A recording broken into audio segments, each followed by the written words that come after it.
Welcome to your Daily 5 for Thursday, January 23rd, 2025. By coincidence, really, I happen to see two different articles that are, at least on the surface, do not appear to be directly related, but when you actually read them and the subject matter that they're about, they are actually very related. One was over on the media journalism site Aftermath, about and I talked about this a little while ago, the YouTube suggested videos where they're kind of trying to get people to make certain videos that will apparently perform well on the site. And then the other one was over on the design website Creative Bloq, and it was about designers who are finding that a lot of stock websites that are allowing people to use AI imagery are being overrun with imagery that is largely useless because all of it is very similar and it's drowning out any type of variation. And I talked about the YouTube thing a while ago, like I said, so I'm not surprised that that's what's happening there. I've noticed the same thing that some of these designers are talking about because I use Adobe stock quite a lot, both for actually using imagery, but also as kind of a live mood board.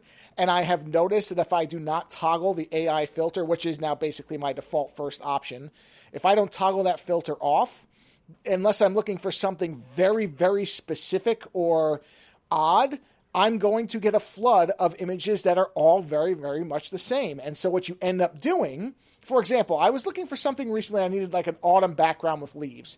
And I needed a very specific type of image because it had to be, I knew kind of in my head what the basic framework of the image was. I needed there to be some leaves, but not too many leaves. Like I knew in my head what I was looking for with a table in front as the foreground. And when I first loaded it up, I didn't toggle the AI thing, and I just got at least 4 pages that were all basically the same image. None of them anywhere near what I wanted. Once I toggled it off, I still had to look, I think I found it on page 2, maybe page 3, but there were so many more options. It actually got me thinking about, maybe I want to do this slightly differently, which is one of the things that I like doing with stock imagery, is seeing if there's something that might spark a different route for me to take visual-wise.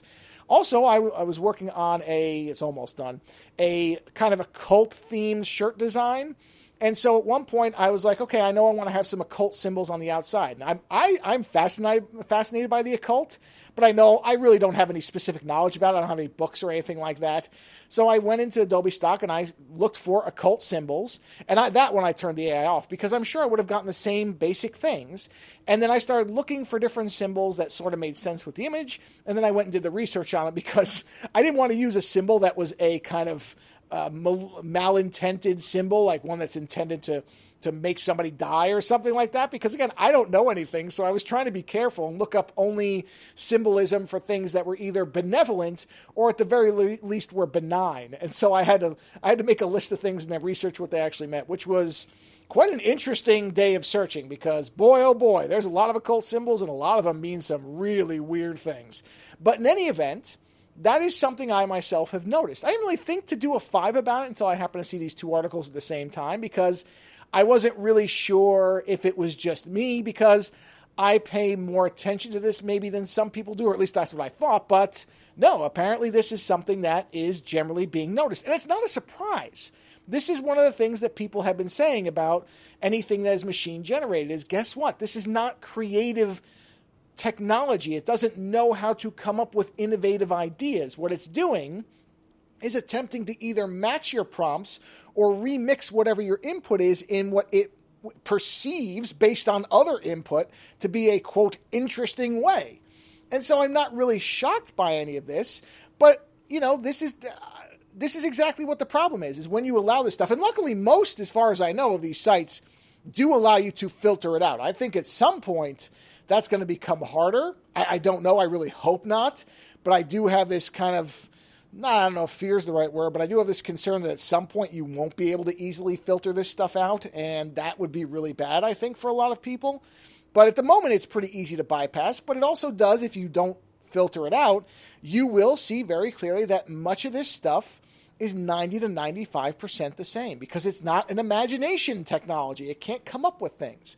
So, yeah, I'm not surprised by these two articles. I have seen the YouTube stuff I haven't seen, but I'm not surprised by it. And as far as what the Creative Bloq article was talking about, yes, I've seen that myself, that there is a lot of just slop and very, very similar slop that looks like itself all over sites that allow for AI. It's not me saying you shouldn't be able to have it, but am I shocked that a lot of it looks the same? No, not one little bit.